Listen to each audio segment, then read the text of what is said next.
Okay friends, இன்னைக்கு நம்ம பார்க்க போகிற ஒரு பாலியோ ஓப்போஸ் நான்வெஜ் டிஷ் என்ன அப்படின்னு பார்த்தீங்கன்னா, மக்கள் ஆவலோடு எதிர்பார்த்த, சொல்லுங்க Kannan, chicken leg piece. Chicken leg piece.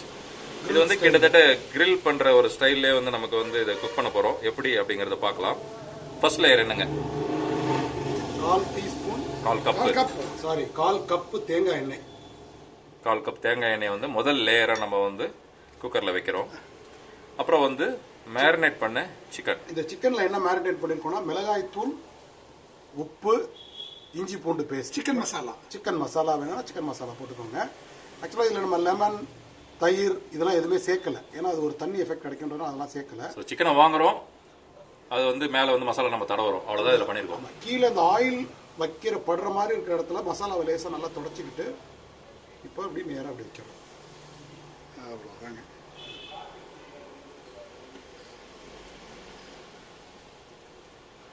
நல்லா தொடச்சிட்டேன். இதை வந்து இப்படி கீழே வச்சிடுறேன்.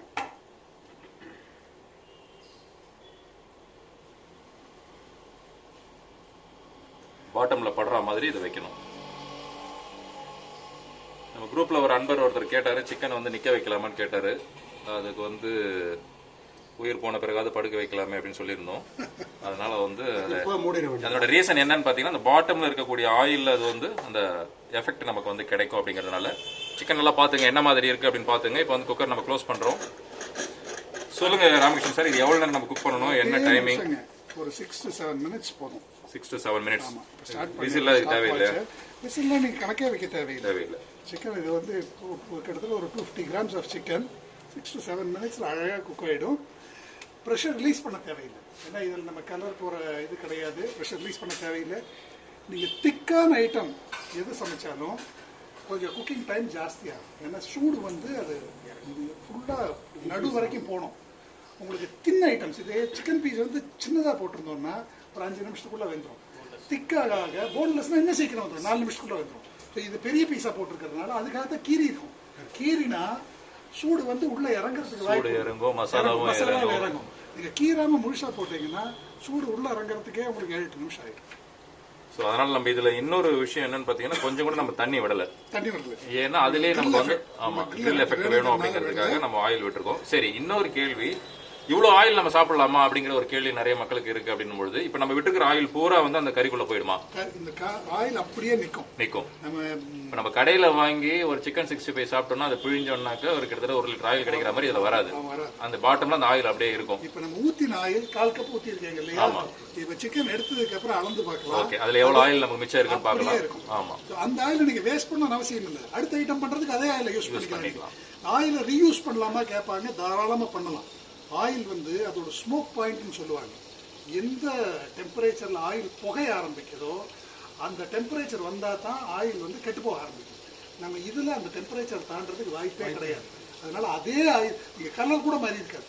அதே ஆயில 5 தடவை 10 தடவை கூட திருப்பி நீங்கள் யூஸ் பண்ணுவோம். ஸோ இது ஓப்பன் குக்கிங்கில் நம்ம வந்து ஆயிலை வந்து ஸ்மோக் பாயிண்ட் அளவுக்கு அதை கொதிக்க வச்சு திரும்ப அதில் வந்து சமைக்கிறதுனால அந்த ஆயில் கெட்டு போயிடுது. அதனால அது வந்து உடலுக்கு கெடுதி. ரெண்டாவது இதில் அந்த பிரச்சனை இல்லை. இப்போ இந்த ஆயில் நம்ம வந்து நமக்கு அது மேலே ஒரு சின்ன சந்தேகம் இருந்ததுன்னா அந்த ஆயில் நம்ம கொட்டிட்டு வெறும் சிக்கனை மட்டும் நம்ம சாப்பிட்டுக்கலாம். தேவைப்பட்டால் அது மறுபடியும் சமைச்சிக்கலாம். அதான் நீங்கள் சொல்கிறீங்க. ஆமா, இப்போ வந்து நிறைய பேர் கேட்குற கேள்வி அதை 2 லிட்டர் குக்கர்ல வந்து நாங்க வந்து ஒரு 10 பேருக்கு சமைக்கிறதா எப்படி அப்படின்னு கேட்பாங்க. ஸோ இந்த பீஸ் முடிச்சதுக்கு அப்புறம் அடுத்தது நம்ம வச்சு அதுக்கேற்ற மாதிரி அதிலே பண்ணிக்கலாம். இது ஏன் பெரிய குக்கர் நாங்கள் சஜஸ்ட் பண்றது இல்லைன்னு சொன்னா, ஓப்போஸ்ல எந்த காய்கறியுமே 5 நிமிஷத்துக்கு மேல சமைக்கக்கூடாது. நீங்க பெரிய குக்கர் வச்சீங்கன்னா குக்கர் சூடாகிறதுக்கே 5 நிமிஷம் ஆயிடும். இதே ஒரு 10 லிட்டர் குக்கர் வச்சு நான் 2 கிலோ காய் ஒரே நேரத்தில் சமைச்சுக்கிறேன்னு சொன்னா அந்த 2 கிலோ காய் வந்து குப்பை. உங்களுக்கு 1/4 மணி நேரம் ஆகிடும். 1/4 மணி நேரத்தில் ஆயில் எல்லாம் காய் எல்லாம் நசிஞ்சு போயிடும். அதுக்கு பதில் ஒரே குக்கரில் பண்ணுறதுக்கு 2ல் பண்ணுங்க, இல்லை 2 தடவை பண்ணுங்க, இல்லை 3 குக்கர் வச்சு பண்ணுங்க. ஸோ காய்கறிகளை 5 நிமிஷத்துக்கு மேலே சமைக்காமல் இருக்கிறது ரொம்ப இம்பார்ட்டன்ட். அதுக்காகத்தான் 2 லிட்டர் யூஸ் பண்ணுங்க. 3 நிமிஷம் கூட ஆகல, அதுக்குள்ளே தலைப்பாக்கட்டி ஸ்மெல் வருது. ஆமாம், நல்ல கமகமாக வருது பாருங்க. ஆமாம். ஸோ சிக்கன் வந்து இதை சாப்பிடக்கூடிய மக்களுக்கு வந்து இது ஒரு பெரிய ஒரு மேஜிக் தான் அப்படின்னு சொல்லலாம். இதை செய்து சாப்பிட்டு முயற்சிக்கிற மக்கள் வந்து உங்களுடைய கமெண்ட்ஸ் வீடியோலையும் போடுங்க, குரூப்லேயும் போடுங்க, எப்படி நீங்கள் சமைச்சிங்க. முடிஞ்சால் அந்த ஃபோட்டோஸோடு அப்லோட் பண்ணுங்கள். உங்களுடைய அந்த டேஸ்ட் எப்படி இருந்தது, அதில் வேறு ஏதாவது சந்தேகங்கள் இருந்ததா, இதில் கரெக்டாக உங்களுக்கு வந்ததா, எங்கே நீங்கள் மிஸ்டேக் பண்ணுறீங்க அப்படின்றது தெரிஞ்சுக்கிட்டு அடுத்த முறை அதை கரெக்ட் பண்ணி நீங்கள் குக் பண்ணலாம். அதிகபட்சம் ஒரு 7-10 நிமிஷத்துக்குள்ளே நம்ம வந்து இதை ஈஸியாக செஞ்சிட முடியும். கடையில் போய் வாங்கிட்டு வந்தோமா 10 நிமிஷம் இது வந்து அவங்க தயார், சாப்பிட்றதுக்கு தயார். அந்த அளவுக்கு தான் என்னுடைய குக்கிங் டைமே. இதில் சமையல் நேரம் மிக அதிகமாக எந்த ரெசிபிக்கு தேவைன்னு பார்த்தீங்கன்னா மட்டன் பிரியாணி. மட்டன் பிரியாணி அதுவும் பாலியோவில் இல்லை, ஆர்டினரியாக பண்ணுற மட்டன் பிரியாணி, அரிசி வச்சு பண்ணுற மட்டன் பிரியாணி 12 நிமிஷம் ஆகும். அதை பற்றி நம்ம கவலை இல்லை. அதை பற்றி கவலை இல்லை. பாலியோவில் உங்கள் எல்லா டிஷ்ஷுமே 6-7 நிமிஷம் மேக்ஸிமம். நீங்கள் பீஃபு, போர்க்கு, மட்டன் இதெல்லாம் வந்து ஒரு 7-8 நிமிஷம் ஆகும். மற்றபடி மீது எல்லா டிஷ்ஷுமே ஸோ எந்த வகை இறைச்சியாக இருந்தாலுமே பார்த்தீங்கன்னா அதிகபட்சம் 6-7 நிமிஷத்துக்குள்ளே நம்ம வந்து பண்ணிடலாம். ஸோ 4 நிமிடங்களில் வந்து முதல் விசில் வந்திருக்கு. ஸோ இதில் வந்து நமக்கு எண்ணெய் கொதிக்கலை, அந்த புகை வர்றது, ஸ்மெல் வர்றது, அது கிச்சன் போகிற அழுக்காகிற அந்த பிரச்சனைகள் எதுவுமே கிடையாது. பிரச்சனை அப்படியே பல நீங்கள் பெட்ரூம் வச்சு சமைச்சிக்கலாம். அதுதான் வெளியில் வர்றது முழுக்க புகை தான், ஆயில் கிடையாது. உங்களுக்கு ஆயில் வெளியில் வந்தால் தான் அந்த பிசு பிசுன்னு ஒட்டுறது, ஸ்மெல்லு அதெல்லாம் வரும். உங்களுக்கு இப்போ வெளியில் வர்றது முழுக்க முழுக்க சுத்தமான நீராவி. அதாவது தாராளமாக நீங்கள் பெட்ரூம்குள்ளே வச்சு சமைச்சிக்கலாம், ஹாலில் வச்சு சமைக்கலாம், டைனிங் டேபிளில் வச்சு சமைக்கலாம், எந்த பிரச்சனையும் கிடையாது. இதில் வந்து உங்களுக்கு கையில் ஒட்டுறதோ வச்சு பார்க்கலாம். நீங்கள் ஒரு துணியை கட்டி வச்சு பார்க்கலாம். வந்து பூரா அதில் இருக்கக்கூடிய தண்ணீர் வந்து ஆவியாகிறது தான் இது, வேற எதுவுமே கிடையாது. ஆயில் முழுக்க முழுக்க உள்ள தங்கிடும். ரெண்டாவது வெறும்னா ஆயில் சூடு பண்ணி அந்த ஒரு எஃபெக்ட் கொடுக்குறோமே தவிர்த்து அதை வந்து அந்த புகை ஆகிற அளவுக்கு நம்ம வந்து அதை சூடுபடுத்துறது இல்லை. ஆயில் புகை தான் ரொம்ப டேஞ்சர். நீங்கள் உணவு விடுதிகள்லாம் போய் பார்த்தீங்கன்னா தோசை தவாக்கு மேலே அப்படியே அடாடையா கருப்பா தொங்கிட்டு இருக்கும். பார்த்துருக்கீங்களா? போக வேணாம், பல வீடுகளில் உங்களுக்கு வந்து பார்த்தீங்கன்னா எக்ஸாஸ்ட் தொட்டு பார்த்தாலே தொட வேண்டாம், அப்படியே அடாடையா நிற்கும். அது முழுக்க முழுக்க எண்ணெயை ஓப்பனாக நீங்கள் கொதிக்க வைக்கிறதுனால வருது. ஒரு மைக்ரோஸ்கோப் வச்சு பார்த்தீங்கன்னா எண்ணெய் அப்படியே ஒரு ஃபவுண்டன் மாதிரி மேலே தெரிக்கும். அந்த ஆயில் தான் உங்கள் முடியில் ஒட்டும், உங்கள் துணிகளில் ஒட்டும், கிச்சன் கவுண்டர், எக்ஸாஸ்ட் ஃபேன் எல்லாத்துலேயும் ஒட்டி அந்த பிசு பிசுப்பை கொடுக்கறது. இதில் அது கம்ப்ளீட்டாக அவாய்ட் ஆகிடும். கிச்சன் சிம்னிக்கு வேலையே இல்லை. கிச்சன் சிம்னிக்கு சுத்தமாக வேலையே இல்லை. ப்ளஸ் இன்னொரு பெரிய பிரச்சனை, அந்த ஆயில் ஃபியூஸ் வந்து கார்சினோஜன்ஸ், ஏகப்பட்ட toxic chemicals oil break down ஆனதுனால உருவாகுது உங்களுக்கு. அதை நீங்கள் சுவாசிச்சீங்கன்னா சிகரெட் குடிக்கிறத விட ஆபத்தானது. இப்போ வீடு பூரா அந்த புகையை விட்டு சமைக்க வேண்டிய அவசியமே இதில் இல்லை, பண்ணவே கூடாது. ஆயில் ஹீட் ஆகுறதுனால பாலிசைக்ளிக் அரோமேட்டிக் ஹைட்ரோ கார்பன்ஸ் சொல்லுவாங்க. இது வந்து கேன்சர் காஸ் பண்ணுறதுல மிகப்பெரிய காரணி. இது கார்சினோஜன் சொல்லுவாங்க. ஆயில் ஃபியூம்ஸை நீங்கள் முகந்து பார்த்தாலே இது ரிப்பீட்டடாக ஒரு நாளைக்கு வந்து 4 தடவை பண்ணினாங்கன்னா மிக கடுமையான பின் விளைவுகள் சந்திக்க வேண்டும். 6 நிமிஷம் ஆச்சு, ஆஃப் பண்ணிடலாம். நம்ம இன்னும் 1 நிமிஷம் கூட எக்ஸ்ட்ரா விட்டுருவோம். எதுக்கு இருக்கட்டும், நல்ல கிரில் எஃபெக்ட் வேணும்னு கேட்டீங்க இல்லையா? ஓகே. இப்போ இதில் பேரிகளில் பார்த்தீங்கன்னா இந்த கிரில் சிக்கன் சாப்பிடுங்க அப்படின்னு நம்ம சொல்கிறோம். கடையில் போய் சாப்பிட்றவங்களுக்கு என்ன பிரச்சனைன்னா அதில் எண்ணெயை வந்து அவங்க கலக்குறாங்க, என்ன மாதிரி மசாலா போடுறாங்க அப்படிங்கிறதுலாம் வந்து ஒரு பெரிய டவுட் இருக்குது. சாப்பிட்றவங்களுக்கு நிறைய பேருக்கு வயிற்றுக்கு ஒத்துக்க மாட்டேங்குது, அஜினோமோட்டோ கலக்குறாங்க, என்னென்னமோ சொல்கிறாங்க. அப்படிங்கிறதுனால வீட்டில் சமைக்க முடியாமல் வெளியில் சாப்பிட்ற மக்களுக்கு வந்து இந்த முறையில் அவங்க சாப்பிடும் பொழுது செலவும் குறைவு, ரெண்டாவது வந்து அந்த கடையில் சாப்பிடுவதை விட ஆரோக்கியமாகவும் சுவையாகவும் இருக்கும். ஸோ 7 நிமிஷம் நம்ம ஆஃப் பண்ணிட்டோம்.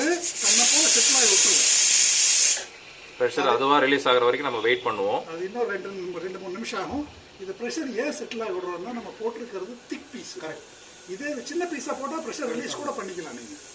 ஸோ அந்த இறைச்சியினுடைய தடிமன் அதிகமாக இருக்கிறதுனால அது முழுவதும் வேகிறதுக்கும் அந்த மசாலா நல்லா உள்ளே போயிட்டு பண்ணுறதுக்காகவும் நம்ம அதை கட் பண்ணி போட்டிருக்கோம். ரெண்டாவது அந்த ப்ரெஷர் ரிலீஸ் பண்ணாமல் அந்த இருக்கிற சூட்லேயே அது வந்து இன்னும் ஃபுல்லாக குக் ஆகிறதுக்காக நம்ம வந்து ப்ரெஷர் ரிலீஸ் பண்ணாமல் அப்படியே வச்சுருக்கோம்.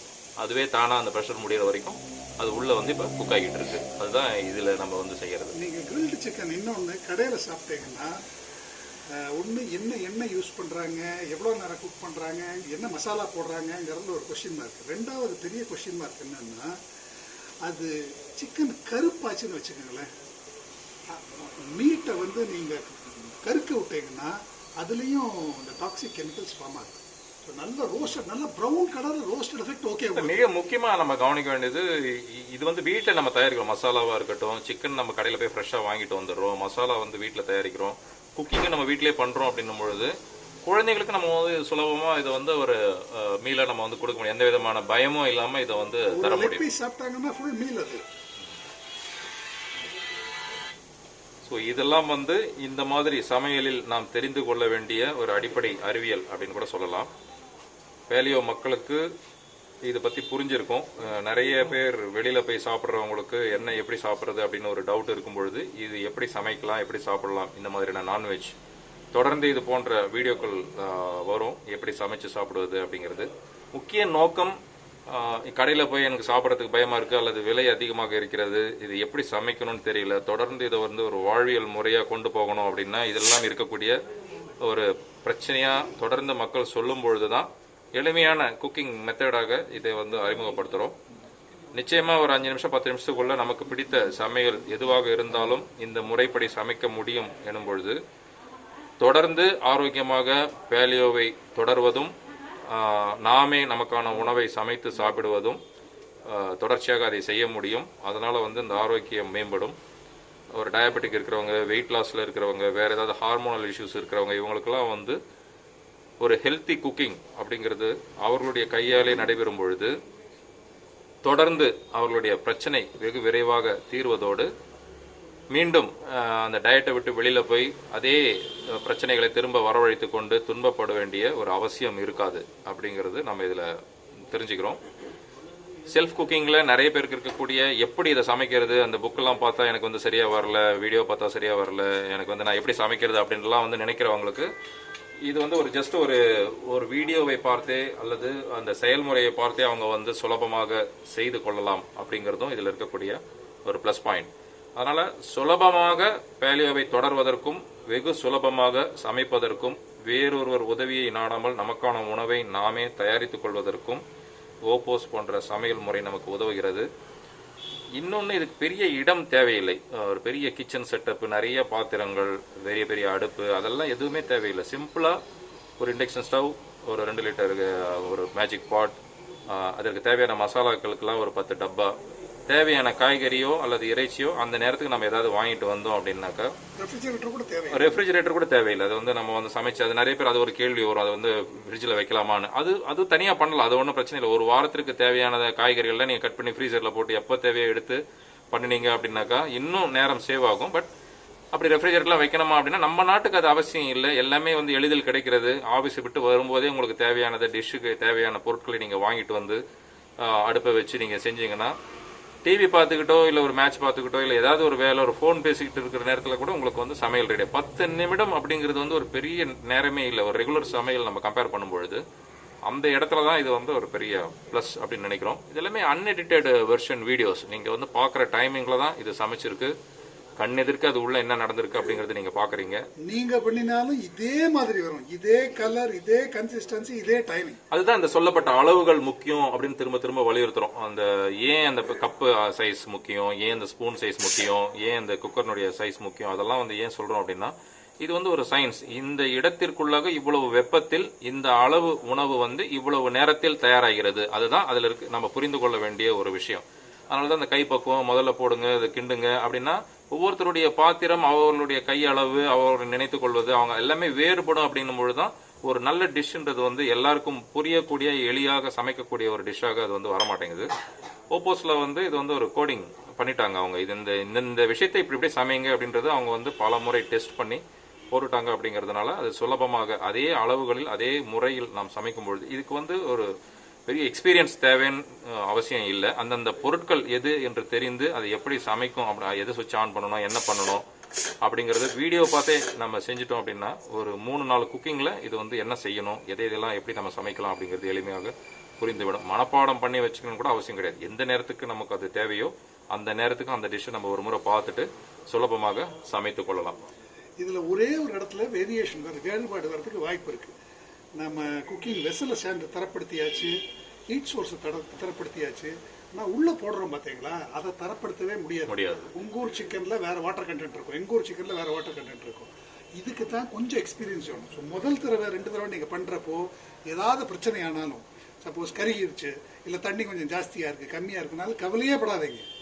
உங்களுக்கு பழக பழக அந்த இன்கிரீடியண்ட்டுக்கு தகுந்த மாதிரி தண்ணி ஊத்துறதையோ குக்கிங் டைம் ஜாஸ்தி பண்றதையோ எப்படி மாத்துறது நீங்களே புரிஞ்சுக்கிறீங்க. ஊட்டியில பறந்து வளர்ந்த ஒருத்தர் வந்து மெட்ராஸ் வந்து ஸ்வெட்டர் போட்டக்கூடாது. ஆமா, கரெக்ட். போட்டா வேகும்.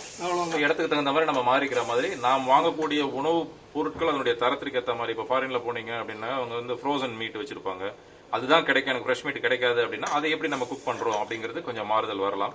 அது நீங்க வந்து போக போக உங்களுடைய சமையல் அந்த எக்ஸ்பீரியன்ஸ்ல நீங்க தெரிஞ்சுப்பீங்க. ஓபன் பண்ணலாங்களா? ஓபன் பண்ணலாம். பிரஷர் கம்ப்ளீட்டா செட்டில் ஆனோன்னு ஆமா செக் பண்ணி பார்த்துட்டு ஓபன் பண்ணிடுங்க. ஓபன் பண்ணலாம். ஸோ நல்லா குக் ஆயிருக்கு. அந்த ஆயில் அப்படியே இருக்கு. அந்த ஆயிலுடைய கலர் கூட வந்து மாறல. ஆயில் அந்த மசாலா இறங்கினதுனால இந்த பக்கம் இருக்கு பாத்தீங்களா, இந்த பக்கம் அந்த மசாலா இறங்கினால ரெண்டா தெரியுது. இந்த பக்கம் பாத்தீங்கன்னா உங்களுக்கு அந்த ரைட் கிரில்ட் எஃபெக்ட் உங்களுக்கு இங்க கிடைக்கும். இதையே கம்ப்ளீட் கிரில்டு சிக்கனா பண்றதுக்கு வழிமுறை இருக்கு. அது இனிமே போக போக வேற ரெசிபியில உங்களுக்கு காமிக்கும். இது சப்போஸ் உங்களுக்கு வேக்காடு 10லன்னு நீங்க ஃபீல் பண்ணினா 7 நிமிஷங்கிறது இன்னும் 1 நிமிஷம் சேர்ந்து வச்சுக்கோங்க, அவ்வளவுதான். இதை ஆல்டர் பண்றது ஓப்போஸ்ல ரெசிபி ஆல்டர் பண்றது ரொம்ப ஈஸி. இல்லை இது ஓவர் குக் ஆச்சுன்னு நினைச்சீங்கன்னா ஒரு 1 நிமிஷம் கம்மி பண்ணி வச்சுக்கோங்க. 4 சிக்கன் பீஸுக்கு இந்த டைம்ங்கிறது ஒரு டைரியில நீங்க நோட் பண்ணி வச்சுக்கோங்க. உங்களுக்கு பிடித்தமான முறையில பிடித்தமான கன்சிஸ்டன்சியில் அதை நிறுத்திக்கிங்க. இந்த 7 நிமிஷங்கிறது நீங்க வைக்கணும்னு அவசியம் கிடையாது. உங்களுக்கு தகுந்த மாதிரி 6 பண்ணுங்க, 8 பண்ணுங்க. சிக்கன் வெந்திருக்கான்னு கண்டுபிடிக்கிறது ஈஸி சார். இந்த இது மாதிரி ஓப்பன் ஆகி எலும்பு தெரிய ஆரம்பிச்சதுன்னா நல்லா வெந்திருக்குன்னு அர்த்தம். சாப்பிட்டு பார்த்துட்டே சொல்லுங்க. பர்ஃபெக்டாக இருக்கு. இதெல்லாம் எடுத்ததுமே வந்துருச்சு. கொஞ்சம் சூடாக இருக்கு, இருந்தாலும் அப்படியே போடுறேன் நான். அட்டகாசமாக வந்திருக்கு. கரெக்டான கன்சிஸ்டன்சி. ஸோ இந்த 7 நிமிஷம்ங்கிறது ஒரு ஸ்டார்டிங் பாயிண்டாக வச்சுக்கோங்க. சப்போஸ் ஒரு நாட்டுக்கோழி போட்டீங்கன்னா மேபி இன்னொரு 8 நிமிஷமோ 9 நிமிஷமோ வேண்டி இருக்கும். சில பியூட்டியே வந்து அந்த ஆயில் வந்து ஆயில் நம்ம அளந்து காமிச்சிடலாங்களா? ஆமா, காமிச்சிடலாம்.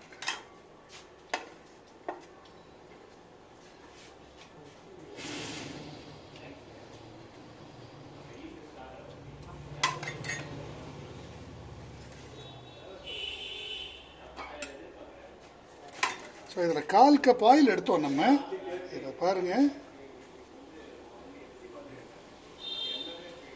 அந்த 1/4 கப் ஆயில் எவ்வளோ எடுத்தோமோ அந்த எண்ணெய் அப்படியே நம்மளுக்கு மிச்சமாயிருக்கு. ரெண்டாவது அந்த கலர் வந்து வெறும் அந்த மசாலா மட்டும் தான், அந்த மசாலா இறங்கி இருக்கு.